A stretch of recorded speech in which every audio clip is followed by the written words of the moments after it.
Wow, guys, I'm about to watch part two of Ben Carson complete triggering the view on what he thinks about Trump. I need you guys to stick along to the back end of the video to see what I got to say about it. But right now, I need you guys to like, comment, subscribe if you're new, and let me know what to react to. We're about to get right to it. Welcome back. Welcome back. We are back with Dr. Ben Carson. And I wanted to follow up. You talked about the endorsement. Was anything promised to you, and what role do you see yourself in? No, nothing was promised, nor would I accept anything. You know, the fact of the matter is, my interest all along, even in running for president, is to save this country for the next generation. And, you know, what role would that be in the Trump administration? Very deeply at how that is going to be done. And I'm going to be working on health care, going to be working on education, which is an incredibly important part of a vibrant society. If you look at our military right now, you take people between the ages of 17 and 24 who are applying to the voluntary military, 71% are rejected. 71%. Based on? Physical, mental, or educational deficits, educational being by far the biggest. It is putting us at risk as a nation, not fixing our educational system.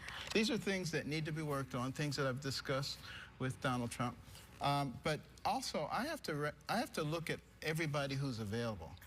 And, you know, Casey's just not going to make it. I love Kasich. Okay?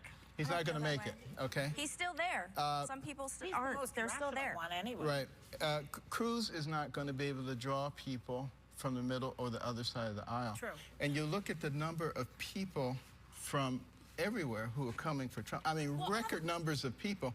Yeah. I don't believe the polls. The polls are used to manipulate people. Okay, so I'm learning a lot about politics on this show. So this is what I know. Right now we're talking about what if there is a brokered convention, right? And what would the alternative candidate be? Because in the pool, Paul Ryan and other people are being talked about. Right. Do you really think that Trump is correct in saying that people will, you know, be up in arms, quote unquote riot, he said that, if they did not choose him as the nominee? I don't think that there would be a physical riot, but I think it would absolutely destroy the Republican Party. There is no way that people who are coming in droves now to support Trump enthusiastically are just going to say, oh, well, whoever you pick is going to be fine. Is that responsible of him to say, you know, they'll be rioting? I mean, sort of throw gasoline on the fire like that? Is that responsible?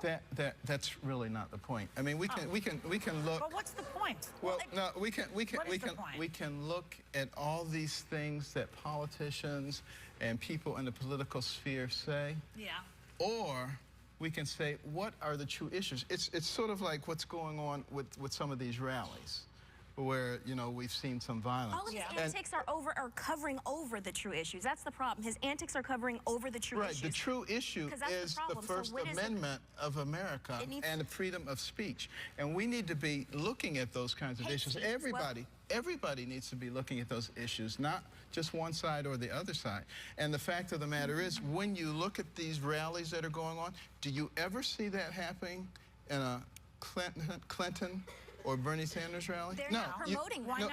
No, you don't. Why not? Why not? Because people on the right don't do that. People on the left do that. And people on the left don't say, you know, go punch him if you want to, or I take him out on a stretcher. I haven't heard that on the left. Yeah, but you're missing my point. What's your point? What is the point? What is it? You're missing the point. The point is that we have to focus on the things that are essential to America, like First Amendment rights, not personalities. That's the problem. We always want to focus on personalities. But you've met with Donald Trump behind closed doors.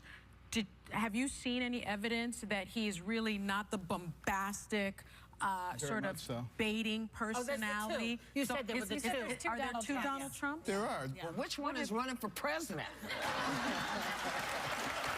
Which one? Which one? Who have you seen? Tell us who you have seen. Well, I have seen a man who's actually willing to sit down and engage in deep, serious conversations about the problems that affect our country. Well, why is he holding out on America? I have seen a man who actually recognizes that he doesn't know everything.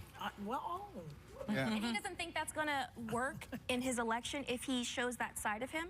Or is that more of like a male thing? I have to show. Yeah, is that more of a male thing? I think you're going to see more of that side of him coming up. So he I might think, be, so in fact, did you what notice? you're saying Did is you he might notice be, in the he last? might be fooling his own constituency. Did you notice in the last debate that You he guys- wasn't nearly as bombastic? Yes.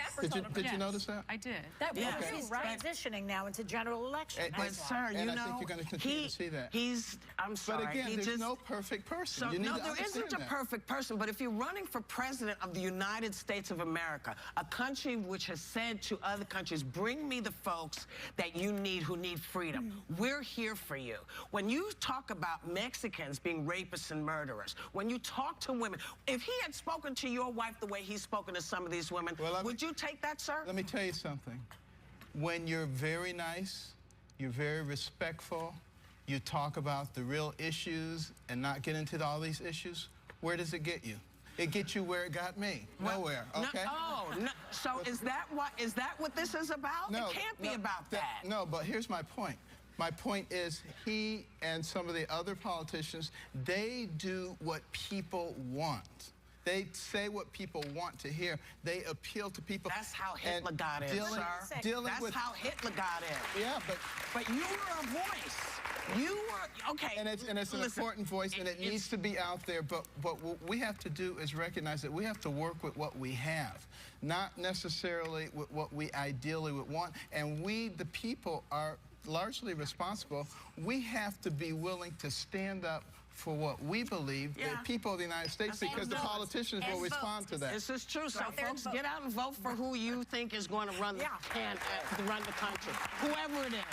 Thank you for coming back, Dr. Ben Carson. We will be right back. Wow, guys, I just want to start it off like this. Should Ben Carson be Trump's VP? Let me know what you think about that in the comments. They don't listen to ever understand. They just talk and talk and talk over you. They kept making him end his statements on dead ends and then ask, what point are you trying to make? He can't ever make a point because you talk over and over and over and over him the whole entire time of the show. Let me know what you guys think about the video. What take did you get from it? Don't forget to like, comment, subscribe if you're new.